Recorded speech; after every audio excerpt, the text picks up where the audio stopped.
ಮಕ್ಕಳೇ, ನೀವು ಪ್ರಕೃತಿಯಲ್ಲಿ ಎಲ್ಲ ವಸ್ತು ನಾವೆಲ್ಲೂ ಸಹ ಇದ್ದೀವಿ. ಮನುಷ್ಯರಿದ್ದಾನೆ, ಪಕ್ಷಿಗಳಿದ್ದಾವೆ, ಹಲವಾರು ವಸ್ತುಗಳಿದ್ದಾವೆ. ನಾವೆಲ್ಲೂ ಸಹ ಮೇಲೆ ಕಾರಿದ್ರೆ ಮತ್ತೆ ಕೆಳಗೆ ಬರಲೇಬೇಕು, ಹೌದಲ್ವಾ? ಮೇಲಿಗೆ ಹಿಂಗೆ ನಾವು ಸ್ವಲ್ಪ ಜಂಪ್ ಮಾಡಿದ್ರೆ ಹಂಗೆ ಮೇಲೆ ಹೋಗ್ತೀವ? ಪಕ್ಷಿಗಳು ಆಡ್ತಾವೆ, ರೆಕ್ಕೆ ಮಾಡಿದ್ರೆ ಹೋಗ್ತವೆ. ರೆಕ್ಕೆ ಬಿಡಿಯೋದು ನಿಲ್ಸಿದ್ರೆ ಮತ್ತೆ ಕೆಳಗೆ ಬರ್ತವೆ, ಹೌದಲ್ವಾ? ಅದೇ ರೀತಿ ಬಾಹ್ಯಾಕಾಶದಲ್ಲಿ ಇರ್ತಕ್ಕಂಥ ವ್ಯಕ್ತಿ ನಾವು ವಿಡಿಯೋಗಳು ನೋಡಿರ್ತೀವಿ. ಅವರಿಗೆ ಯಾವುದೇ ರೀತಿಯಾಗಿರ್ತಕ್ಕಂಥ ಗ್ರಿಪ್ ಇರೋಲ್ಲ, ಅವ್ರ ಬರೀ ಗಾಳಿ ತೇಲ್ದಂಗೆ ತೇಲ್ತಿರ್ತಾರೆ, ಹೌದಿಲ್ಲ? ಆದರೆ ಸ್ಯಾಟಲೈಟ್ಗಳಲ್ಲಿ ಅವರು ಗಾಳಿ ತೇಲ್ದಂಗೆ ತೇಲ್ತಾ ಇರ್ತಾರೆ. ಅವರು ಏನು ಹಗ್ಗಗಳ ಮೂಲಕನೋ ಅಥವಾ ವಸ್ತು ಇಟ್ಕೊಂಡು ಮುಂದಕ್ಕೆ ಮೂವ್ ಆಗ್ತಾರೆ. ಅವ್ರಿಗೂ ಮತ್ತು ನಮಗೂ ಹೋಲಿಸಿದ್ರೆ ಏನಾಗಿದೆ, ಅಲ್ಲಿ ಮೇಲೆ ಏನಾಗಿದೆ, ಅವ್ರಿಗೆ ಯಾವುದೇ ರೀತಿ ಇರ್ತಕ್ಕಂಥ ಅದು ಆಕರ್ಷಣ ಶಕ್ತಿ ಇಲ್ಲ. ಅದು ನಮಗೆ ಇಲ್ಲಿ ಏನಾಗಿದೆ, ನಾವು ಏನೇ ಮೇಲಾದ್ರೂ ಮತ್ತೆ ಕೆಳಕ್ಕೆ ಬರ್ತಾ ಇದ್ವಿ, ಹೌದಲ್ವಾ? ಅದೇ ರೀತಿ ಒಂದು ಕಲ್ಲಿದೆ, ಕಲ್ಲನ್ನು ನಾನು ಏನ್ ಮಾಡ್ತೀನಿ ನೋಡಿ, ಇಲ್ಲಿ ಮೇಲಕ್ಕೆ ಹಾಕ್ತೀನಿ. ಏನಾಗ್ಬೋದು ಇದು? ಮೇಲಕ್ಕೆ ಹಾಕ್ತೀನಿ, ಒಂದು ಲೆವೆಲ್ ಮೇಲಕ್ಕೆ ಹೋಗಿ ಮತ್ತೆ ಅದು ಕೆಳಗಡೆ ಬರುತ್ತೆ. ಅಂದ್ರೆ ಒಂದು ಎಷ್ಟು ನಾನು ಬಲವನ್ನು ಹಾಕ್ತೀನೋ ಅಷ್ಟು ಬಲ ಇರುವವರೆಗೆ ಮೇಲಕ್ಕೆ ಹೋಗುತ್ತೆ, ಆಮೇಲೆ ಕೆಳಗಡೆ ಬರುತ್ತೆ, ಹೌದಲ್ವಾ? ಯಾವುದೇ ವಸ್ತು ಇರ್ಬೋದು, ಡಸ್ಟರ್ ಬಿಸಾಕಿರೋ ಅಷ್ಟೇ, ಕಲ್ಲು ಬಿಸಾಕಿರೋ ಅಷ್ಟೇ, ನೀವಾರಿದ್ರು ಅಷ್ಟೇ, ನಾನು ಆರಿದ್ರು ಅಷ್ಟೇ, ಹೌದಲ್ವಾ? ಎಲ್ಲವೂ ಸಹ ಏನಾಗ್ತಿದ್ದಾವಲ್ಲಿ ಒಂದು ವಸ್ತುವನ್ನ ಏನ್ ಮಾಡ್ತೀನಿ, ನಾನು ಮೇಲೆ ತುಳಿತೀನಿ, ಮೇಲೆ ಹೋಗುತ್ತೆ ಕಲ್ಲು, ಮತ್ತೆ ಏನಾಗ್ತದೋ ಕೆಳಕ್ಕೆ ಬರುತ್ತೆ, ಹೌದಲ್ವಾ? ಅದೇ ರೀತಿ ನಮ್ಮ ಸೂರ್ಯ ಇದೆಯಲ್ವಾ, ಸೂರ್ಯ ಇದೆಯಲ್ವಾ, ಸೂರ್ಯನ ಸುತ್ತ ಏನ್ ಸುತ್ತ ಹೇಳ್ತೀವಿ? ಹಲವಾರು ಗ್ರಹಗಳು. ಅದು ಶುಕ್ರ ಇರ್ಬೋದು,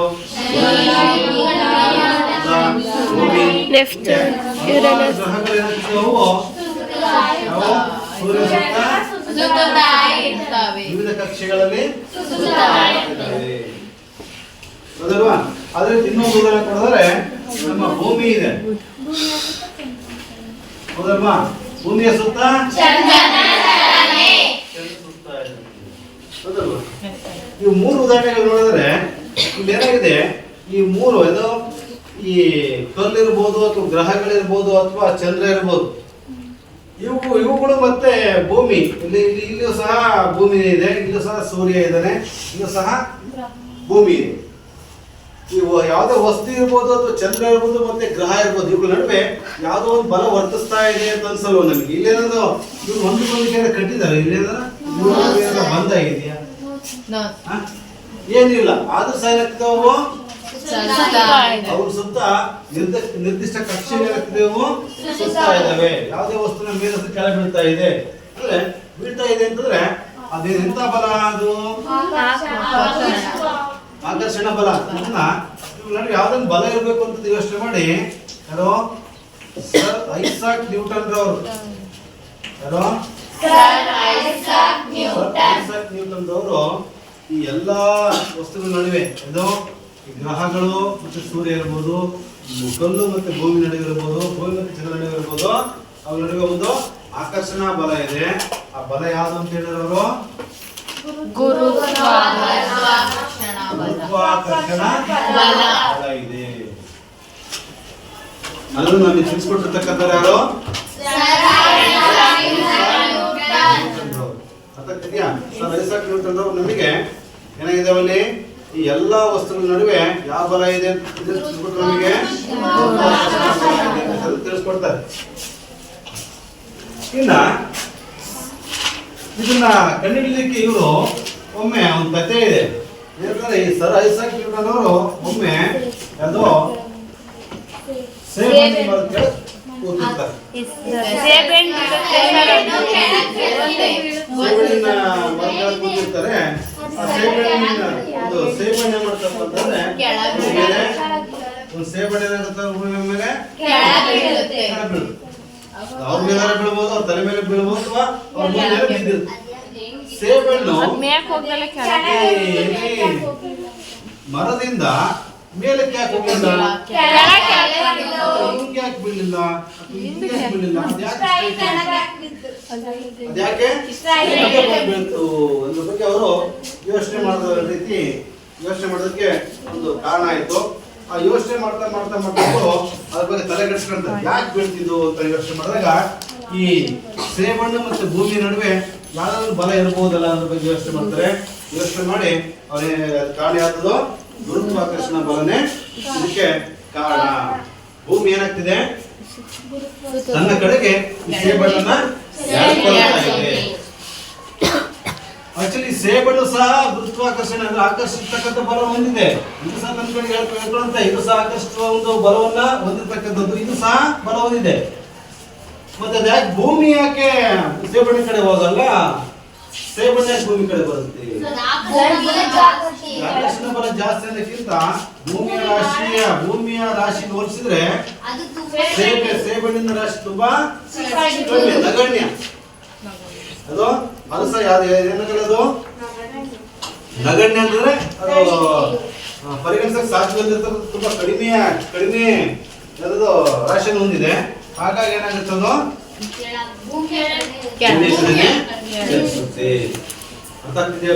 ಇಲ್ಲಿ ಭೂಮಿ ಈ ಸೇಬಣ್ಣನ್ನ ಆಕರ್ಷಿಸ್ತಾ ಇದೆ. ಅದಾಗಿದ್ಮೇಲೆ ಇಲ್ಲೂ ಸಹ ಇಲ್ಲಿ ಭೂಮಿ ಚಂದ್ರನ ಆಕರ್ಷಿಸಬಹುದಲ್ವಾ? ಇಲ್ಲಿ ಈ ಸೇಬಣ್ಣನ ಆಕರ್ಷಿಸ್ತಿದೆ ಅಂತಂದ್ಮೇಲೆ ಇದು ಸಹ ಭೂಮಿ ಮತ್ತೆ ಚಂದ್ರನಲ್ಲಿ ಇರತಕ್ಕಂತಹ ಬಲ ಯಾವ್ದ್ರಲ್ಲಿ ಅದು ಸಹ ಗುರುತ್ವಾಕರ್ಷಣ ಬಲ ಗೊತ್ತಿದ್ಯಾ? ಇದ್ರ ನಡುವೆ ಇರತಕ್ಕಂಥದ್ದು ಗುರುತ್ವಾಕರ್ಷಣ ಬಲನೇ, ಮತ್ತೆ ಸೂರ್ಯ ಮತ್ತೆ ಗ್ರಹಗಳು ಇರತಕ್ಕಂಥದ್ದು ಸಹ ಗುರುತ್ವಾಕರ್ಷಣ ಬಲನೇ ಆಗಿರುತ್ತೆ. ಅಂದ್ರೆ ಈ ಗುರುತ್ವಾಕರ್ಷಣ ಬಲ ಅಂತ ನಿಮ್ಗೆ ಗೊತ್ತಿರ್ಬೇಕು. ಗುರುತ್ವಾಕರ್ಷಣ ಬಲ ಅಂದ್ರೆ ಯಾವುದೇ ಒಂದು ವಸ್ತು ಇನ್ನೊಂದು ವಸ್ತುವಿನ ತನ್ನ ಕಡೆ ಆಕರ್ಷಿಸತಕ್ಕಂಥ ಒಂದು ಬಲವನ್ನ ನಾವೇನ್ ಕರಿತೀವಿ, ಅರ್ಥಾಗ್ತಿದ್ಯಾ? ನೆಕ್ಸ್ಟ್ ಇನ್ನು ಇದ್ರ ಮುಂದುವರೆದ್ವಿ ಅಂತಂದ್ರೆ ಇಲ್ಲಿ ನನ್ನ ಕೈಯಲ್ಲಿ ಒಂದು ಚಾಕ್ ಪೀಸ್ ಇದೆ, ಕಾಣ್ತಾ ಇದೆ ಇಲ್ಲಿ. ಒಂದು ಚಾಕ್ ಪೀಸ್ಗೆ ನಾನು ದಾರವನ್ನು ಕಟ್ಟಿದ್ದೀನಿ, ಅರ್ಥಾಗ್ತಿದ್ಯಾ? ಈ ದಾರವನ್ನು ಕಟ್ಟಿ ನಾನೇನ್ ಮಾಡ್ತಿದ್ದೀನಿ, ತಿರುಗಿಸ್ತೀನಿ. ಕಾಣ್ತಿದೆ, ನೀವೆಲ್ಲ ಗಿರಿಗಿಟ್ಲೆ ಆಡಿರ್ತೀರಲ್ವಾ? ಗಿರಿಗಿಟ್ಲೆ ಇದ್ದಂಗೆ ಅದಲ್ಲ, ತಿರುಗ್ತಾ ಇದೆ. ಅಕಸ್ಮಾತ್ ಇಲ್ಲಿ ಇದೇನಾಗ್ತಿದೆ, ಇದು ಈ ಚಾಕ್ ಪೀಸು ಪ್ರತಿ ಹಂತದಲ್ಲೂ ಸಹ ಏನಾಗ್ತಿದೆ, ತನ್ನ ದಿಕ್ಕನ್ನು ಬದಲಿಸ್ತಾ ಇದೆ. ನೋಡ್ರಿ, ಇಲ್ಲಿ ಪ್ರತಿ ಹಂತದಲ್ಲೇ ತನ್ನ ದಿಕ್ಕನ್ನು ಬದಲಾಯಿಸ್ತಾ ಇದೆ. ಪ್ಲಸ್ ಇದನ್ನ ಈ ಚಾಕ್ ಪೀಸ್ ಅನ್ನ ಏನ್ ಮಾಡ್ತಿದೆ, ಈ ದಾರ ಇದೆಯಲ್ಲ, ಇದು ಈ ದಾರ ಏನ್ ಮಾಡ್ತಿದೆ, ಇದು ಇಲ್ಲಿಗೆ ಕೇಂದ್ರದ ಕಡೆಗೆ ಎಳಿತಾ ಇದೆ. ಹೌದಾ? ಅದೇನೇ ಚಾಕ್ ಪೀಸ್ ಹೊರ ಹೋಗ್ತಿದ್ರೆ ಬಿಡ್ತಾ ಇಲ್ಲ ಅದನ್ನ. ಅಕಸ್ಮಾತ್ ಈ ಕೈ ಇದೆಯಲ್ಲ, ನಾನು ಕೈ ಹಿಡ್ಕೊಂಡಿದ್ರಲ್ಲ, ಇದು ಕೇಂದ್ರ ಅಂತ ಅನ್ಕೊಂಡ್ರೆ ಈ ಚಾಕ್ ಪೀಸ್ ಒಂದು ವಸ್ತು ಇದು ನಡುವೆ ಒಂದು ಬಲ ವರ್ತಿಸ್ತಾ ಇದೆ. ಆ ಬಲ ಏನಾಗ್ತದೆ, ಈ ಚಾಕ್ ಪೀಸ್ ಅನ್ನು ಹೊರ ಹೋಗದಂಗೆ ಕೇಂದ್ರದ ಕಡೆಗೆ ಎಳಿತಾ ಇದೆ. ಅರ್ಥಾಗ್ತಿದೆ? ಕೇಂದ್ರ ನೋಡಿ, ಪ್ರತಿ ಹಂತದಲ್ಲೂ ಸಹ ತನ್ನ ದಿಕ್ಕನ್ನು ಬದಲಿಸುತ್ತೆ, ಆದ್ರೆ ಇಲ್ಲಿಗೆ ಹೊರ ಹೋಗ್ತಾ ಇಲ್ಲ. ಅದು ಯಾವ ಬಲ ಸೆಂಟರ್ ಕಡೆಗೆ ಎಳಿತಾ ಇದೆ. ಅದನ್ನೇನ್ ಕರಿತೀವಿ, ಕೇಂದ್ರಾಭಿಮುಖ ಬಲ ಅಂತ ಕರಿತೀವಿ. ಅಂತ ಕರಿತೀವಿ, ಸೆಂಟ್ರಿಪಿಟಲ್ ಫೋರ್ಸ್ ಅಂತ ಕರಿತೀವಿ. ಅಕಸ್ಮಾತ್ ಏನ ನೋಡಿ, ಈಗ ತಿರುಗಿಸ್ತಾ ಇದ್ದೀನಿ, ನನ್ನ ಕೈಯನ್ನು ಬಿಟ್ರೆ ಏನಾಗ್ತಿದ್ದು, ಸರಳ ರೇಖೆ ಚಲಿಸುತ್ತೆ. ಅಂದ್ರೆ ಯಾವ ದಿಕ್ಕಲ್ಲಿ ನಾನು ಈ ಬಲವನ್ನ ತೆಗಿತೀನೋ, ಬಲ ಬಿಡ್ತೀನೋ, ಅರ್ಥ ಆಗ್ತಿದೆ ಹೇಳ್ತಿದ್ರೆ ನೋಡಿ. ಏನಾಗ್ತಿದ್ದು, ಯಾಕಂದ್ರೆ ತಿರುಗಿಸ್ತಾ ಇದೀನಲ್ಲ, ತಿರುಗಿಸುವಾಗ ನಾನು ಬಿಟ್ಟು ಇಲ್ಲೇ ಹೋಗ್ತು, ಸರಳ ರೇಖೆ ಚಲಿಸುತ್ತೆ. ಅಂದ್ರೆ ಏನಾಯ್ತಿಲ್ಲ, ಈಗ ಒಂದು ವಸ್ತು ಇದೆ, ಸೆಂಟ್ರಿಂದ ಕಟ್ಟಿದ್ದೀನಿ, ಇದೇನಾಗ್ತಾ ಇದೆ, ಇದು ತಿಂತಾ ಇದೆ. ಅರ್ಥಾಗ್ತಿದೆಯಾ? ಸುಮ್ಮನೆ ಏನಾಗ್ತಿದೆ, ತಿಂತಾ ಇದೆ. ಪ್ರತಿ ಹಂತದಲ್ಲೂ ಸಹ ಏನಾಗಿದೆ, ಸೆಂಟರ್ ಇದೆ ಅಂತಂದ್ರೆ ಪ್ರತಿ ಹಂತ ನೋಡ್ರಿ, ಇಲ್ಲಿದೆಯಾ, ಇಲ್ಲಿ ಬಂದು ದಿಕ್ಕು ಚೇಂಜ್, ಎಲ್ಲಾ ಕಡೆ ದಿಕ್ಕನ್ನ ಚೇಂಜ್ ಮಾಡ್ತಾ ಇರುತ್ತೆ. ಅಕಸ್ಮಾತ್ ಏನಾದ್ರು ನಾನು ಈ ಬಲವನ್ನ ಬಿಟ್ಟೆ ಅಂತಂದ್ರೆ ಈ ವಸ್ತು ಏನಾಗುತ್ತೆ, ಚಲಿಸುತ್ತೆ. ಹಿಂಗ್ ಚಲಿಸ್ತಾ ಇದ್ರೆ ಹಿಂಗ್ ಹೋಗ್ತಾ ಇದ್ರೆ ಅರ್ಥ ಆಗ್ತಿದೆ ಹೇಳ್ತಿರೋದು. ಅಂದ್ರೆ ಈ ಬಲವನ್ನು ನಾವೇನ್ ಕರಿತೀವಿ, ಕೇಂದ್ರಾಭಿಮುಖ ಬಲ, ಸೆಂಟ್ರಿಪಿಟಲ್ ಫೋರ್ಸ್ ಕರಿತೀವಿ. ಸೆಂಟ್ರಿಪಿಟಲ್ ಫೋರ್ಸ್ ಅಂದ್ರೆ ಆ ದಾರವನ್ನ ಬಿಡೋದಕ್ಕಿಂತ ಮೊದಲು ಏನಾಗಿದೆ ಇಲ್ಲಿ ಆ ಕಲ್ಲು ವೃತ್ತಾಕಾರ ಪಥದಲ್ಲಿ ನಿರ್ದಿಷ್ಟವಾಗಿರ್ತಕ್ಕಂಥ ಜಾಗದಲ್ಲಿ ಚಲಿಸ್ತಾ ಇದೆ. ಅಂದ್ರೆ ಪ್ರತಿ ಸೆಕೆಂಡ್ ಸಹ ತನ್ನ ದಿಕ್ಕಿನಲ್ಲಿ ಬದಲಿಸ್ತಾ ಇದೆ. ಈ ಬದಲಾವಣೆಯ ದಿಕ್ಕಿನಲ್ಲಿರೋದು ಅದು ಅದನ್ನ ವೇಗೋತ್ಕರ್ಷ ಅಂದ್ರೆ ಆ ವೇಗದ ದರ. ನಾವು ಅದನ್ನ ಎಷ್ಟು ವೇಗವಾಗಿ ಆ ಬದಲಾವಣೆ ಆಗ್ತಕ್ಕಂಥ ದಿಕ್ಕು ಯಾವ್ದು ಡಿಪೆಂಡ್ ಆಗಿರುತ್ತೆ. ಬದಲಾವಣೆ ಆಗ್ತಕ್ಕಂಥ ವೇಗ ಮತ್ತೆ ವೇಗೋತ್ಕರ್ಷವನ್ನ ಒಳಗೊಂಡಿರುತ್ತೆ. ಎಷ್ಟು ಫಾಸ್ಟ್ ನಾನು ನಿಲ್ಲಿಸ್ತಾ ಇದ್ದೀನಿ ಅದನ್ನ ಡಿಪೆಂಡ್ ಆಗುತ್ತೆ. ಬದಲಾವಣೆ ದಿಕ್ಕು ಬದಲಾವಣೆ ದರ ನಾನು ವೇಗ ತಿರುಸ್ತಕ್ಕಂತಹ ವೇಗದ ಬದಲಾವಣೆ ಅಥವಾ ವೇಗೋತ್ಕರ್ಷವನ್ನು ಅವಲಂಬಿಸಿರುತ್ತೆ. ಈ ತಿರುಸ್ತಕ್ಕಂಥದ್ದು ಇದೆಯಲ್ಲ, ಇದು ಈ ಒಂದು ವಸ್ತುವನ್ನ ಕೇಂದ್ರದ ಕಡೆಗೆ ಸೆಳಿತಾ ಇರುತ್ತೆ. ಸುಮ್ಮನೆ ಎಲ್ಲಾ ಕಡೆ ಏನಿದೆ ಕೇಂದ್ರದ ಕಡೆಗೆ ಒಂದು ಬಲ ಏನಾಗ್ತಿದೆ, ಅದನ್ನ ಎಳಿತಾ ಇದೆ, ಸೆಳಿತಾ ಇದೆ ಅಲ್ವ ಅಲ್ಲಿ. ಈಗ ಈ ಕಲ್ಲು ಇಲ್ಲಿ ಬಂತು ಅಂತಂದ್ರೆ ಇದು ಇಲ್ಲಿ ಎಳಿತಾ ಇದೆ. ಯಾಕಂದ್ರೆ ನೀವು ಬಿಟ್ಟಿದ್ರೆ ಹಿಂಗೆ ಹೋಗೋದು. ಅದು ಈ ಹಂತದಲ್ಲಿ ಬಂದಾಗ ನೀನು ಈ ಕಲ್ಲು ಈ ದಾರನ ಬಿಟ್ಟೆ ಅಂತಂದ್ರೆ ಅದು ಸರಳ ರೇಖೆ ಹೋಗುತ್ತೆ. ಅಥವಾ ಇಲ್ಲಿ ಬಂದ ಬಿಟ್ಟೆ ಅಂದ್ರೆ ಇಲ್ಲಿ ಹೋಗುತ್ತೆ. ಅಥವಾ ಇಲ್ಲಿ ಬಂದ ಬಿಟ್ಟೆ ಅಂತಂದ್ರೆ ಅರ್ಥ ಆಗ್ತಿದ್ಯಾ? ಎಲ್ಲಿ ನಾವು ಆ ಬಲವನ್ನು ಬಿಡ್ತೀವಿ ಅಂದ್ರೆ ಎಲ್ಲಾ ಕಡೆ ಸಹ ಏನಾಗ್ತಿದೆ, ಅದು ಈ ಒಂದು ವಸ್ತುವನ್ನ ಕೇಂದ್ರದ ಕಡೆ ಎಳಿತಾ ಇದೆ. ಆ ಬಲವನ್ನು ಬಿಟ್ವಿ ಅದೇಂತದೋ ಆ ವಸ್ತು ಸರಳ ರೇಖೆಯ ಪಥದಲ್ಲಿ ಚಲಿಸುತ್ತೆ. ಈ ಒಂದು ಕೇಂದ್ರದ ಕಡೆಗೆ ಎಳಿತಾ ಇರತಕ್ಕಂಥ ಬಲವನ್ನು ನಾವೇನು ಹೇಳ್ತೀವಿ, ಅದ್ರದ್ದೇ. ಅಕಸ್ಮಾತ್ ಇಲ್ಲಿ ಭೂಮಿ ಮತ್ತೆ ಚಂದ್ರನ ನಡುವೆ ಇದೇ ಇಂಥದ್ದೇ ಆಗಿರ್ತಕ್ಕಂಥ ಒಂದು ಬಲ, ಕೇಂದ್ರಮುಖ ಬಲ ಇದೆ. ಅಕಸ್ಮಾತ್ ಏನಾದ್ರು ಈ ಭೂಮಿ ಮತ್ತು ಚಂದ್ರನ ನಡುವೆ ಕೇಂದ್ರಮುಖ ಬಲ ಇಲ್ಲ ಅಂತಂದ್ರೆ ಚಂದ್ರ ಏನಾಗ್ತಿದ್ದ, ಸರಳ ರೇಖೆಯ ಪಥ ಚಲಿಸ್ತಾ ಇದ್ದವನು, ಭೂಮಿಯ ಸುತ್ತ ಇರಲಿಲ್ಲ. ಅರ್ಥ ಆಗ್ತಿದೆಯಾ ಹೇಳ್ತಿದ್ರು? ಇಲ್ಲಿ ಈ ಭೂಮಿಯ ಸುತ್ತ ಚಂದ್ರ ಸುತ್ತಾ ಇದ್ದಾನೆ ಅಂತಂದ್ರೆ ಇಲ್ಲಿ ಏನಾಗ್ತಿದೆ, ಯಾವ್ದೋ ಒಂದು ಬಲ ಭೂಮಿಯಿಂದ ಸಣ್ಣ ಭೂಮಿಯ ಕಡೆಗೆ ಎಳಿತಾ ಇದೆ. ಆ ಎಳಿತಾ ಇರ್ತಕ್ಕಂಥ ಬಲನೇ ಇದಿಲ್ಲಪ್ಪ ಅಂತ ಇದ್ರೆ ಯಾವ ಕಾರಣಕ್ಕೂ ಸಹ ಏನಾಗ್ತಿಲ್ಲ, ಅವರು ಚಂದ್ರ ಭೂಮಿಯ ಸುತ್ತ ಅವನು ಸುತ್ತ ಇರಲಿಲ್ಲ. ಅರ್ಥ ಆಗ್ತಿದೆಯಲ್ಲ? ನೆಕ್ಸ್ಟ್ ಈ ಭೂಮಿಯ ಸುತ್ತ ಚಂದ್ರ ಸುತ್ತಕ್ಕಂಥದ್ದಿರ್ಬೋದು, ಇಲ್ಲಿ ಭೂಮಿಯ ಸುತ್ತ ಚಂದ್ರ ಸುತ್ತದಿರ್ಬೋದು, ಅಥವಾ ಸೂರ್ಯನ ಸುತ್ತ ಗ್ರಹಗಳ ಚಲಿಸ್ತಕ್ಕಂಥದ್ದಿರ್ಬೋದು. ಇವೆಲ್ಲವೂ ಸಹ ಯಾವ್ದು ಕೊಡ್ಬೋದು ನಾವು, ಕೇಂದ್ರಾಭಿಮುಖ ಕಾರಣ. ಆ ಭೂಮಿಯ ಆಕರ್ಷಣ ಬಲ ಮ್ಯಾಕ್ಸಿಮಮ್ ಏನು ಉಂಟು ಮಾಡ್ತಾ ಇದೆ, ಅಲ್ಲಿ ಕೇಂದ್ರಾಭಿಮುಖ ಬಲವನ್ನ ಉಂಟು ಮಾಡುತ್ತೆ. ಅಕಸ್ಮಾತ್ ಈ ಬಲ ಹಿಂದೆ ಹೋಗಿದ್ರೆ ಎಲ್ಲವೂ ಸಹ ಸೂರ್ಯನ ಸುತ್ತ ಗ್ರಹಗಳು ಸಹ ಸುತ್ತರಲ್ಲವೂ ಅವು ಸಹ ಸರಳ ರೇಖೆಯಲ್ಲಿ ಚಲಿಸ್ತಾ ಇದ್ವು. ಇಲ್ಲಿ ಭೂಮಿ ಸಹ ಏನು ಉಂಟು ಮಾಡ್ತಾ ಇದೆ, ಭೂಮಿ ಚಂದ್ರ ಇರ್ತಕ್ಕಂಥದ್ದು ಗುರುತ್ವಾಕರ್ಷಣ ಬಲನೇ.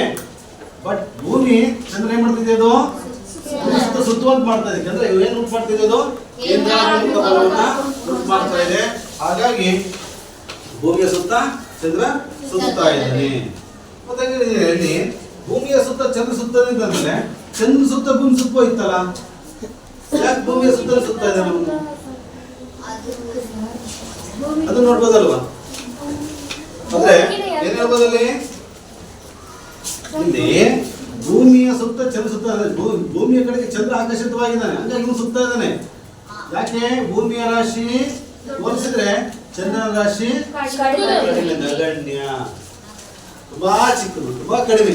ಹಾಗಾಗಿ ಭೂಮಿಯ ಕಡೆಗೆ ಏನಾಗ್ತಿದೆ, ಅದು ಭೂಮಿಯ ಕಡೆಗೆ ಆಕರ್ಷಣೆ ಹೊಂದಿರೋದ್ರಿಂದ ಭೂಮಿಯ ಸುತ್ತ ಏನಾಗ್ತಿದೆ, ಅವನು ಚಂದ್ರ ಸುತ್ತಾ ಇದ್ದಾನೆ. ಅದೇ ತರನೇ ಇಲ್ಲೂ ಸಹ ಏನಿದೆ, ಇಲ್ಲಿ ಸೇಬು ಮತ್ತೆ ಭೂಮಿ ಹೋಲಿಸಿದ್ರೆ ಯಾವ್ದು ಸೇಬಿನಲ್ಲೂ ಆಕರ್ಷಣ ಬಲ ಇದೆ, ಭೂಮಿಯಲ್ಲೂ ಆಕರ್ಷಣ ಬಲ ಇದೆ. ಬಟ್ ಆದ್ರೆ ಸೇಬಿನ ಕಡೆಗೆ ಭೂಮಿ ಹೋಗೋದಿಲ್ಲ, ಭೂಮಿಯ ಕಡೆಗೆ ಸೇಬ್ ಬರುತ್ತೆ. ಯಾಕೆಂತಂದ್ರೆ ಭೂಮಿಯ ರಾಶಿ ಸೇಬಿನ ರಾಶಿಗಿಂತ ಹೆಚ್ಚಾಗಿರೋದ್ರಿಂದ ಏನಾಗುತ್ತದೋ ಭೂಮಿಯ ಕಡೆಗೆ. ಇನ್ನು ಸಹ ಅಷ್ಟೇ, ಈ ಗ್ರಹಗಳಿಗೆ ಹೋಲಿಸಿದ್ರೆ ಸೂರ್ಯನ ರಾಶಿ ಹೆಚ್ಚು. ಗ್ರಹಗಳಿಗೆ ಯಾವುದೇ ಗ್ರಹಗಳಿಗೆ ಹೋಲಿಸಿದ್ರೆ ಸೂರ್ಯನ ರಾಶಿ ಹೆಚ್ಚಾಗಿರೋದ್ರಿಂದ ಎಲ್ಲವೂ ಸಹ ಸೂರ್ಯನ ಕಡೆ ಆಕರ್ಷಿತವಾಗಿರ್ತವೆ. ಸೂರ್ಯನಿಗಿಂತ ದೊಡ್ಡದಲ್ಲ. ಗೊತ್ತಾಗ್ತಿದ್ಯಾ? ನೆಕ್ಸ್ಟ್ ಇನ್ನ ಈ ಬೀಳ್ತಾ ಇರತಕ್ಕಂಥ ಸೇಬು ನಾವಾಗಲೇ ಹೇಳಿದ್ವಿ ಭೂಮಿಯ ಕಡೆಗೆ ಆಕರ್ಷಣೆ ಹೊಂದಿರುತ್ತೆ. ಸೇಬು ಭೂಮಿಯನ್ನು ಆಕರ್ಷಿಸ್ತೋ ಅಥವಾ ಭೂಮಿ ಸೇಬನ್ನು ಆಕರ್ಷಿಸ್ತೋ? ನೋಡ್ತೀವಿ ನಾ ಸೇಬು ಭೂಮಿಯನ್ನು ಆಕರ್ಷಣೆ ಮಾಡೋದು ನಾವು ನೋಡೋದಕ್ಕೆ ಸಾಧ್ಯ ಇಲ್ಲ. ಯಾಕಂತಂದ್ರೆ ನಮಗೆ ಈ ನ್ಯೂಟನ್ನ ಚಲನೆಯ ಮೂರನೇ ಮತ್ತೆ ಎರಡನೇ ನಿಯಮಗಳು ನಾವು ಸ್ವಲ್ಪ ನೆನಪು ಮಾಡ್ಕೊಳ್ಳೋಣ. ಮೂರನೇ ನಿಯಮಕ್ಕೆ ಬಂದ್ವಿ ಅಂತಂದ್ರೆ ಚಲನೆಯಿಂದ ಸೇಬು ಭೂಮಿಯನ್ನು ಆಕರ್ಷಿಸೋದು ಮಾಡುತ್ತೆ. ಆದ್ರೆ ಅದಕ್ಕೆ ಹೇಳ್ತಿರೋದು ಏನಾಗುತ್ತೆ, ಸೇಬು ಸಹ ಭೂಮಿಯನ್ನು ಆಕರ್ಷಿಸೋದು ಮಾಡುತ್ತೆ. ರಾಶಿ ಕಡಿಮೆ ಇರೋದು ಈ ಕಡೆ ಚಲಿಸುತ್ತೆ ಅಷ್ಟೇ. ಇನ್ನ ಎರಡನೇ ಪ್ರಕಾರ ಏನಾಗುತ್ತಪ್ಪ ಅಂದ್ರೆ ಹೇಳ್ತೀವಿ ನಾವು, ಒಂದು ನಿರ್ದಿಷ್ಟ ಬಲಕ್ಕೆ ಒಂದು ವಸ್ತುವಿನ ವೇಗೋತ್ಕರ್ಷ. ಅದು ಉದಾಹರಣೆಗೆ ಇಲ್ಲಿ ಬಲ ಇದೆ, ಇದು ಸಹ ಭೂಮಿಯ ಬಲವಿದೆ, ಇದು ಸಹ ಭೂಮಿಯ ಬಲ ಇದೆ. ಈ ರಾಶಿಗೆ ಹೋಲಿಸಿದ್ರೆ ಅದರ ಬಲ ಏನಾಗುತ್ತಲ್ಲಿ ವಿಲೋಮಾನುಪಾತದಲ್ಲಿರುತ್ತೆ ಅಂತ ಹೇಳ್ತಾರೆ. ಅದಕ್ಕೆ ಒಂದು ನಿರ್ದಿಷ್ಟ ಬಲಕ್ಕೆ ಒಂದು ವಸ್ತುವಿನ ವೇಗೋತ್ಕರ್ಷವು ವಿಲೋಮಾನುಪಾತದಲ್ಲಿರುತ್ತೆ. ಅಂದ್ರೆ ಇಲ್ಲಿ ರಾಶಿ ಜಾಸ್ತಿ ಇದೆ, ವೇಗೋತ್ಕರ್ಷ ಕಡಿಮೆ. ಇಲ್ಲಿ ರಾಶಿ ಕಡಿಮೆ ಇದೆ, ವೇಗೋತ್ಕರ್ಷ ಈ ಕಡೆಗೆ. ಅಂದ್ರೆ ಪ್ರಕೃತಿಯಲ್ಲಿರ್ತಕ್ಕಂತಹ ಎಲ್ಲಾ ವಸ್ತುಗಳು, ಯಾವುದೇ ವಸ್ತು ಆಗಿರಲಿ, ಒಂದು ವಸ್ತು ಇನ್ನೊಂದು ವಸ್ತು, ಯಾವುದೇ ವಸ್ತು ಇರಲಿ, ಅವುಗಳ ನಡುವೆ ಏನಿದೆ, ಒಂದು ಆಕರ್ಷಣಾ ಬಲ ಇದೆ. ಅದನ್ನ ನಾವೇಂತ ಕರಿತೀವಿ ಅಂದ್ರೆ ಅದನ್ನ ಕರಿತೀವಿ,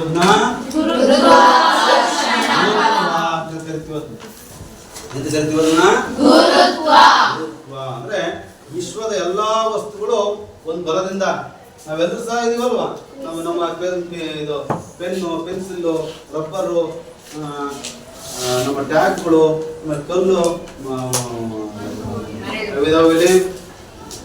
ಬಕೆಟು, ಇತ್ಯಾದಿ ಹಲವಾರು ವಸ್ತುಗಳು ಪ್ರಕೃತಿ. ಆ ವಿಶ್ವದಲ್ಲಿರತಕ್ಕಂತಹ ಎಲ್ಲಾ ವಸ್ತುಗಳು ಸಹ ಒಂದು ಬಲದಿಂದ ಆಕರ್ಷಿಸಲ್ಪಟ್ಟಿದ್ದಾವೆ. ಅಂದ್ರೆ ಎಲ್ಲಾ ವಸ್ತುಗಳ ನಡುವೆ ಏನಿದೆ, ಆಕರ್ಷಣಾ ಬಲ ಇದೆ. ಆ ಆಕರ್ಷಣಾ ಬಲ ಏನದು, ಏನದು ವಿಶ್ವದ ಎಲ್ಲಾ ವಸ್ತುಗಳು ಏನಿದಾವಲ್ಲಿ ಯಾವುದೋ ಒಂದು ಬಲದಿಂದ ಪರಸ್ಪರ ಆಕರ್ಷಿಸಲ್ಪಟ್ಟಿದ್ದಾವೆ. ಆ ಬಲನೇ ಯಾವುದೋ ಗುರುತ್ವ ಬಲ. ಈ ಗುರುತ್ವ ಬಲದಿಂದಾಗಿ, ಗುರುತ್ವ ಬಲ ಇರೋದ್ರಿಂದ ನಮ್ಮ ಚಂದ್ರನ ಸುತ್ತ, ಸಾರಿ ಭೂಮಿಯ ಸುತ್ತ ಇದೆ, ಸೂರ್ಯನ ಸುತ್ತ ಇದ್ದಾವೆ. ನಾವು ಯಾವುದೇ ವಸ್ತು ಮೇಲೆ ಎಸಿದ್ರೆ ಬರ್ತಾರೆ, ಯಾವ ವಸ್ತು ಸಹ ಆರ್ಕೊಂಡು ಮೇಲೆ ಹೋಗ್ತಾ ಇಲ್ಲ. ಅದ್ರ ಕಾರಣನೇ ಮುಖ್ಯವಾಗಿರ್ತಕ್ಕಂಥದ್ದು ಗುರುತ್ವ ಬಲ. ಅಂದ್ರೆ ಈ ನಾವು ಯಾವುದೇ ವಸ್ತುವನ್ನು ನಾವು ಮೇಲೆ ಸರ್, ನಾನು ಎಷ್ಟೇ ಫಾಸ್ಟ್, ನಮ್ಮ ವಿಮಾನ ಎಷ್ಟೇ ಫಾಸ್ಟ್ ಆಗಿ ಆರಿಸ್ತಿದ್ರು ಕೊನೆಗೆ ಅದೆಲ್ಲ ಕೆಡ್ತಪ್ಪ ಅಂದ್ರೆ ಮೇಲೆ ಹೋಗುತ್ತಾ ಅದು ಬರುತ್ತೆ.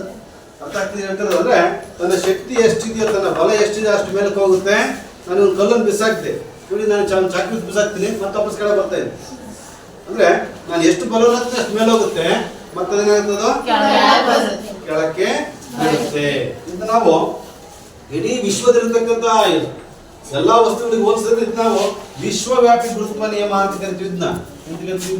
ವಿಶ್ವವ್ಯಾಪಿ ಗುರುತ್ವ ನಿಯಮ. ವಿಶ್ವವ್ಯಾಪಿ ಗುರುತ್ವ ನಿಯಮ.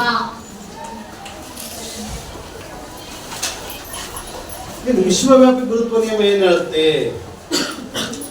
ವಿಶ್ವದಲ್ಲಿರ್ತಕ್ಕಂಥ ಪ್ರತಿಯೊಂದು ವಸ್ತುವು ಸಹ ಇತರೆ ವಸ್ತುವನ್ನ ಬಲದಿಂದ ಆಕರ್ಷಿಸುತ್ತೆ ಅಂತ ಹೇಳ್ತಾನೆ. ಹೇಳ್ತಾನೆ ವಿಶ್ವದಲ್ಲಿರ್ತಕ್ಕಂತಹ ಪ್ರತಿಯೊಂದು ವಸ್ತು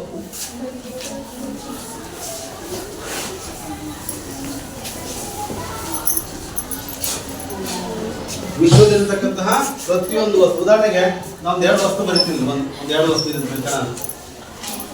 ಯಾವ್ದಾವಲ್ಲಿ ವಿಶ್ವದಲ್ಲಿರ್ತಕ್ಕಂಥ ಪ್ರತಿಯೊಂದು ವಸ್ತು ಸಹ ಏನಿದಾವೆ, ಪರಸ್ಪರ ಏನಾಗಿದಾವಲ್ಲಿ, ಪ್ರತಿಯೊಂದು ವಿಶ್ವದ ಪ್ರತಿಯೊಂದು ವಸ್ತು ಸಹ ಪ್ರತಿಯೊಂದು ಏನಾಗಿದಾವಲ್ಲಿ ಇತರೆ ವಸ್ತುವನ್ನ ಯಾವುದೋ ಒಂದು ಬಲದಿಂದ ಆಕರ್ಷಣೆ ಮಾಡ್ತಾ ಇದೆ. ಆ ಬಲ ಏನಾಗಿರುತ್ತೆ, ಅಂತಂದ್ರೆ ಇದನ್ನ ಆಕರ್ಷಣೆ ಮಾಡ್ತಾ ಇದೆ, ಇದನ್ನ ಆಕರ್ಷಣೆ ಮಾಡ್ತಾ ಇದೆ. ವಿಶ್ವದ ಪ್ರತಿಯೊಂದು ವಸ್ತುವು ಇತರೆ ವಸ್ತುವನ್ನ ಒಂದು ಬಲದಿಂದ ಆಕರ್ಷಿಸ್ತಾ ಇದೆ. ಆ ಬಲ ಏನಾಗುತ್ತೆ, ಅವುಗಳ ರಾಶಿಗಳ ಗುಣಲಬ್ಧ. ಇದನ್ನ ಎಂ ರಾಶಿ ಅಂತ ಹೇಳ್ಕೊಂಡ್ರೆ ಇದನ್ನ ಸ್ಮಾಲ್ ಈಗ ನಡುವೆ ಇರ್ತಕ್ಕಂಥ ಬಲವನ್ನು ಎಫ್ ಅಂತ ಇಟ್ಕೊಳ್ಳೋಣ. ಅರ್ಥ ಆಗ್ತಿದ್ಯಾ? ಈ ರಾಶಿಗಳ ಗುಣಲಬ್ಧ ಎಂ ಇಂಟು ಎಂ ಇದೇನಿದೆ ರಾಶಿಗಳ ಗುಣಲಬ್ಧಕ್ಕೆ ನೇರಾನುಪಾತದಲ್ಲಿರುತ್ತೆ.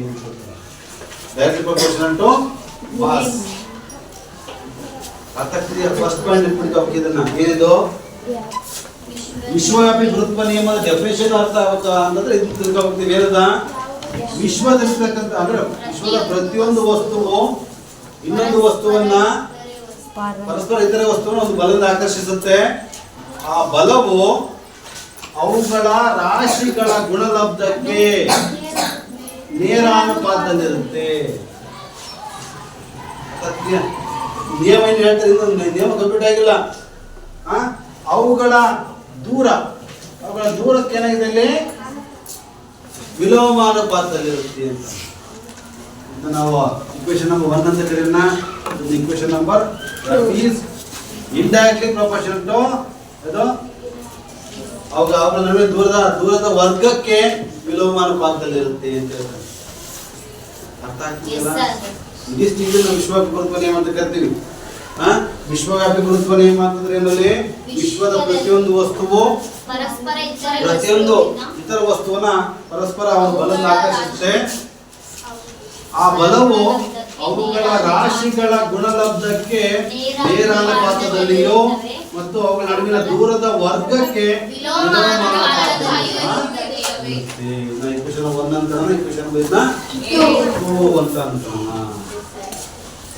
ಅಂದ್ರೆ ಆ ಒಂದು ಬಲ ಎಲ್ಲಿರುತ್ತೆ? ಇವುಗಳ ನಡುವೆ ಆಕರ್ಷಣೆ ಮಾಡ್ತಕ್ಕಂಥ ಬಲ ಅವುಗಳ ಕೇಂದ್ರದಲ್ಲಿರುತ್ತೆ. ಆಕರ್ಷಣೆ ಬಲ ಏನಿರುತ್ತದೋ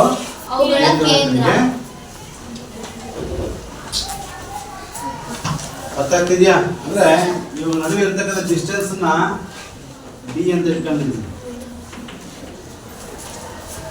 ಎ ಅನ್ಕೊಳ್ಳೋಣ, ಇದನ್ನ ಎ ವಸ್ತು ಬಿ ವಸ್ತು ಅಂತಕ್ಕಂಥ ಎರಡು ಬಿ ವಸ್ತು ಇಟ್ಕೊಂಡ್ರೆ ಅರ್ಥ ಆಯ್ತಲ್ಲ? ಇದು ಡೆಫಿನೇಷನ್ ಫಸ್ಟ್ ಕ್ಲಿಯರ್ ಅರ್ಥ ಆಗಬೇಕು. ಇದರಲ್ಲಿ ವಿಶ್ವದ ಪ್ರತಿಯೊಂದು ವಸ್ತುವು ಪರಸ್ಪರ ಇನ್ನೊಂದು ವಸ್ತುವನ್ನ ಒಂದು ಬಲದಿಂದ ಆಕರ್ಷಿಸುತ್ತೆ. ಆ ಬಲವು ಅವುಗಳ ರಾಶಿಗಳ ಗುಣಲಬ್ಧಕ್ಕೆ ನೇರಾನುಪಾತದಲ್ಲಿಯೋ ಮತ್ತು ಅವುಗಳ ನಡುವಿನ ದೂರದ ವರ್ಗಕ್ಕೆ ವಿಲೋಮಾನುಪಾತದಲ್ಲಿ ಸಹ ಇರುತ್ತದೆ. ಈಗ ನಾವು ಇವುಗಳ ನಡುವೆ ಫೋರ್ಸ್ ಎಷ್ಟಿದೆ ಅಂತ ಕಂಡುಹಿಡಿಬೇಕಾದ್ರೆ ನಮಗೆ ಸೂತ್ರ ಬೇಕಿಲ್ಲ. ಏನ್ ಮಾಡ್ತೀವಿ? ಇಲ್ಲಿ ಎ ಅಂತಕ್ಕಂಥ ಒಂದು ವಸ್ತು ತೆಗೆದುಕೊಳ್ಳೋಣ, ಬಿ ಅಂತಕ್ಕಂಥ ಒಂದು ವಸ್ತು ತೆಗೆದುಕೊಳ್ಳೋಣ. ಅದು ಎ ಮತ್ತು ಬಿ ಅಂತಕ್ಕಂಥ ಎರಡು ವಸ್ತು ತೆಗೆದುಕೊಳ್ಳೋಣ. ಎ ವಸ್ತುವಿನ ರಾಶಿ ಕ್ಯಾಪಿಟಲ್ ಎಂ ಅಂತ ಅನ್ಕೊಳ್ಳೋಣ, ಬಿ ವಸ್ತುವಿನ ರಾಶಿ ಇವುಗಳ ನಡುವಿನ ದೂರವನ್ನು ನಾವು ಈ ಡಿಸ್ಟೆನ್ಸ್ ಡಿ ಅಂತ ಇಟ್ಕೊಳ್ಳೋಣ. ಡಿ ಅಂತ ಇಟ್ಕೊಂಡ್ರೆ ನಾವು ವಿಶ್ವವ್ಯಾಪಿ ಗುರುತ್ವ ನಿಯಮ ಪ್ರಕಾರ ಏನ್ ಹೇಳ್ತಾವನು ಅವುಗಳ ರಾಶಿಗಳ ಗುಣಲಬ್ಧಕ್ಕೆ ನೇರಾನುಪಾತದಲ್ಲಿರುತ್ತೆ ಅಂತ ಹೇಳಿದ್ವಲ್ವಾ? F is directly proportional to m into m ಅಂತ. ನೆಕ್ಸ್ಟ್ ಅವುಗಳ ನಡುವಿನ ದೂರದ ವರ್ಗ ಗೊತ್ತಲ್ಲ? D square, square of d square ಅಲ್ವಾ? ಅವುಗಳ ವರ್ಗಕ್ಕೆ F is directly d square ಅಂತ ಬರಿಲ್ಲ, 1/d ಸ್ಕ್ವೇರ್ ಬರುತ್ತೆ. ಡಿ ಸ್ಕ್ವೇರ್ ಬರುತ್ತೆ ನೇರಾನುಪಾತ, 1/d ಸ್ಕ್ವೇರ್ ಮಾಡಿದ್ರೆ ಅದು ವಿಲೋಮಾನುಪಾತ. ಅದರ ಅವುಗಳ ನಡುವಿನ ದೂರದ ವರ್ಗಕ್ಕೆ ವಿಲೋಮಾನುಪಾತದಲ್ಲಿರುತ್ತೆ ಅಂತ ಹೇಳಿ. ಈಗ ನಾವು ಈಕ್ವೇಶನ್ 1 ಮತ್ತು 2 ಸೇರಿಸೋಣ. ಈಗ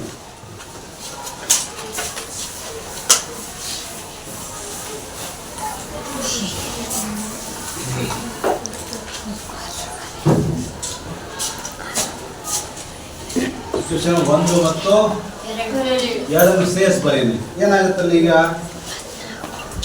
F is directly proportional to m into m by d square ಆಗುತ್ತಲ್ವಾ? ಇದನ್ನ m into m by 1 into 1/d square ಅಂತ ಬರೆದ್ರು ಒಂದೇ, m into m by d square ಅಂತ ಬರೆದ್ರು ಒಂದು ಅಲ್ವಾ? ನೆಕ್ಸ್ಟ್ ಈಗ ಈ ಪ್ರಪೋರ್ಷನ್ ತೆಗಿಬೇಕು ಅಂತ ಒಂದು ಸ್ಥಿರಾಂಕ ಹಾಕ್ಬೇಕು. F is equal to ಒಂದು ಸ್ಥಿರಾಂಕ ಹಾಕಿ, ಗುರುತ್ವ ಸ್ಥಿರಾಂಕ G m into m by ಈ G ಅಂತಂದ್ರೆ ಏನು? G is equal to ಏನದು? ಗುರುತ್ವ ಸ್ಥಿರಾಂಕ. ಏನದು? ಒಂದು ಸ್ಥಿರಾಂಕ ಅದು.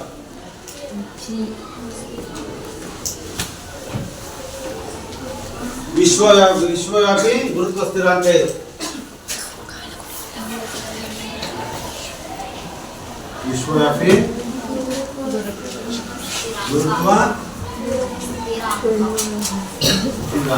ಅಂದ್ರೆ ಇದು ಅನುಪಾತೀಯ ಸ್ಥಿರಾಂಕ ಅಂತ ಕರಿತೀವಿ ನಾವು. ಅದು ನಮಗೆ ಈ ಸೂತ್ರ ಸಿಗ್ತದೆ. ಏನದು? F is equal to G m into m by d square. ಇದು ವಿಶ್ವವ್ಯಾಪಿ ಗುರುತ್ವ ನಿಯಮ ಅಂದ್ರೆ ಫೋರ್ಸ್ ಕಂಡುಹಿಡಿಯಲಿಕ್ಕೆ ಬಳಸತಕ್ಕಂಥ ಸೂತ್ರ. ಇಲ್ಲಿ ನಾವು ಇದನ್ನು ಕ್ರಾಸ್ ಮಲ್ಟಿಪ್ಲಿಕೇಶನ್ ಮಾಡಿದ್ರೆ ಏನಾಗುತ್ತೆ ನೋಡೋಣ. ಕ್ರಾಸ್ ಮಲ್ಟಿಪ್ಲಿಕೇಶನ್ ಓರೆ ಗುಣಾಕಾರ ಮಾಡ್ರಿ. ಓರೆ ಗುಣಾಕಾರ ಮಾಡಿದ್ರೆ ಡಿ ಈ ಕಡೆ ಬಂತು ಅಂದ್ಕೊಳ್ರಿ. ಡಿ ಈ ಕಡೆ ಬಂದ್ರೆ F into d square is equal to G m into m. ಅರ್ಥಲ್ವಾ? ನನಗೆ G ವ್ಯಾಲ್ಯೂ ಬೇಕೀಗ. ಏನಾಗುತ್ತೆ? G ಇಸ್ ಕಡೆ ಬರೀಬಹುದು ನಾವು. G ಇಸ್ ಕಡೆ ಬರೀಬಹುದು. F into d square by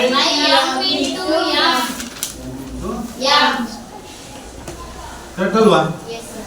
ನೋಡ್ಲಿ, ಇಲ್ಲಿ G ನ ಬಿಟ್ಟಿದೆ ಅಂತಂದ್ಮೇಲೆ m into m ಕೆಳಗೆ ಬರುತ್ತಲ್ವ ಇಲ್ಲಿಗೆ. ಇದು ನಾನು G ಈ ಕಡೆ ಬರ್ಕೊಂಡು ಬಿಟ್ರೆ ಇಲ್ಲೇ ಇರಲಿ G ಈಕ್ವಲ್ಸ್ ಇದ್ದ ಈ ಕಡೆ ಬರುತ್ತೆ ಅಂತಾರೆ. ಇದು F into d square by ಈ ಸೂತ್ರ ಬರೀಬಹುದು. ಗುರುತ್ವ ಸ್ಥಿರಾಂಕ ಕಂಡುಹಿಡಿಯಕ್ಕೆ ಈ ಸೂತ್ರ ಮಾಡಬಹುದು ಅಥವಾ ಈ ಸೂತ್ರ ಎರಡರಲ್ಲಿ ಯಾವ ಸೂತ್ರ ಅಂತ ನಾವು ಬಳಕೆಯನ್ನ ಮಾಡಬಹುದು. ಅಂದ್ರೆ G ಅಂತಕ್ಕಂಥದ್ದು ವಿಶ್ವವ್ಯಾಪಿ ಗುರುತ್ವ ನಿಯಮ. ಇನ್ನ ಈ ಸಮೀಕರಣದಲ್ಲಿ ನಾವು ಈಗ ಏನ್ ಮಾಡಿದ್ವಿ? ನಾವು ಬಲ, ದೂರ ಮತ್ತೆ ರಾಶಿ. ಇಲ್ಲಿ ಬಲ, ದೂರ ಮತ್ತೆ ರಾಶಿ. ಈ ಬಲವನ್ನು ನಾವು ಯಾವ್ದು ಬರ್ತೀವಿ? ನ್ಯೂಟನ್ ಹೇಳ್ತೀವಿ. ದೂರವನ್ನ ಮೀಟರ್ ನಲ್ಲಿ ಹೇಳ್ತೀವಿ. ರಾಶಿಯನ್ನ ಕೆಜಿ ನಲ್ಲಿ. ಹೌದಾ? Newton metre square per KG square. ಇದರ ಬರ್ತೀನಿ ಮೂಲಮಾನ nm square by KG square. ಇದು newton metre square KG newton metre square per KG square ಅಂತ ಹೇಳ್ತೀವಿ. ಇದನ್ನ ನಮಗೆ ಆ G ನ ಬೆಲೆಯನ್ನ ಹೆನ್ರಿ ಕ್ಯಾವೆಂಡಿಶ್ ಅಂತಕ್ಕಂಥ ವಿಜ್ಞಾನಿ ಅದು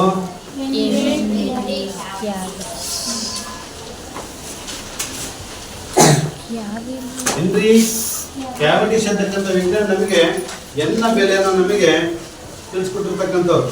ಇಲ್ಲಿ ಆ ಸೂಕ್ಷ್ಮ ತ್ರಾಸವನ್ನು ಬಳಸ್ಕೊಂಡು ಅಂದ್ರೆ ಸೆನ್ಸಿಟಿವ್ ಬ್ಯಾಲೆನ್ಸ್ ಅನ್ನು ಬಳಸ್ಕೊಂಡು ನಮಗೆ ಆ G ನ ಒಂದು ವ್ಯಾಲ್ಯೂ ತಿಳಿಸ್ಕೊಟ್ಟಿದ್ದಾರೆ. ಎಷ್ಟಪ್ಪ ಅಂದ್ರೆ 6.673 into ಎಷ್ಟು?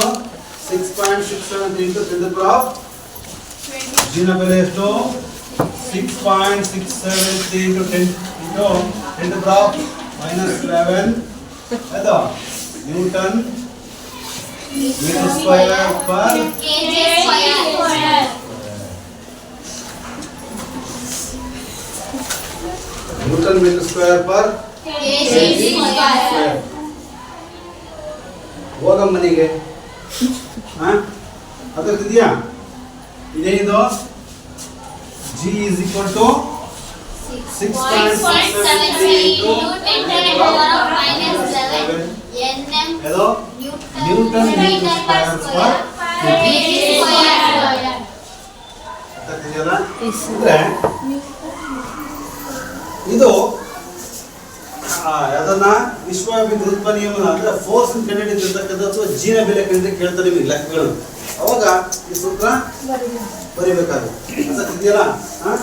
ಇಲ್ಲಿ ಇನ್ನೊಂದ್ಸಲ ನಿಮ್ಗೆ ಗೊತ್ತಾಗಿದೆ ನೋಡ್ಕೊಂಡ್ರಿಂದ ಇಲ್ಲಿಂದ ಎರಡು ವಸ್ತು ಅಂತ ಇಟ್ಕೊಂಡಿದೀವಿ. ಎ ಅಂತಕ್ಕಂಥ ಒಂದು ವಸ್ತು ಮತ್ತೆ ಎ ನ ರಾಶಿ m, ಬಿ ನ ರಾಶಿ ಇವೆರಡು ಸಹ ಎಷ್ಟು ದೂರದಲ್ಲಿದ್ದಾವೆ? ಡಿ ಅಂತಕ್ಕಂಥ ದೂರದಲ್ಲಿದೆ. ಮತ್ತೆ ಇವೆರಡು ಸಹ ಪರಸ್ಪರ ಆಕರ್ಷಿಸ್ತಾ ಇದಾವೆ. ಅವುಗಳ ನಡುವೆ ಆಕರ್ಷಣ ಬಲವನ್ನು ನಾವು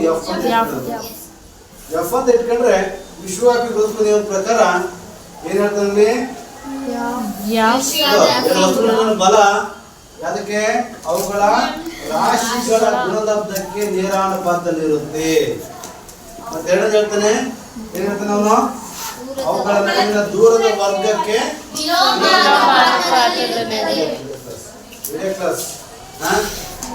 ಅದಕ್ಕಿದೆಯಾ ಏನಿದೆ ಅಲ್ಲಿ ಡಿಸ್ಟೆನ್ಸ್ಗೆ ವಿಲೋಮಾನುಪಾತದಲ್ಲಿದೆ. ಇವೆರಡು ಸಹ ಸೇರಿಸಿ ಬಂದಾಗ ಏನಾಗುತ್ತೆ ಅಲ್ಲಿ F is directly proportional to M into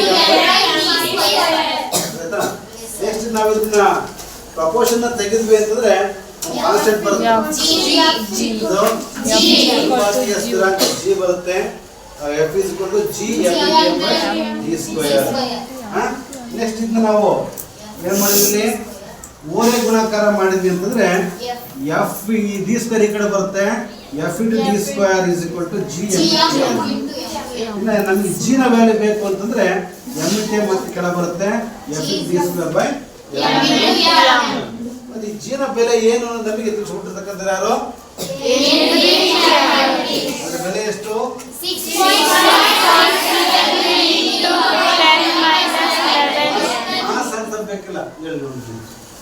6.673 into 10 to the power of minus 11 Newton meter square per kg square. ಅಲ್ವಾ? ಮುಂದೆ ನಾವೆನ್ನ ಈ ವಿಶ್ವವ್ಯಾಪಿ ಗುರುತ್ವ ನಿಯಮದ ಪ್ರಾಮುಖ್ಯತೆಯ ಬಗ್ಗೆ ಕ್ಲಾಸ್ ನೋಡೋಣ.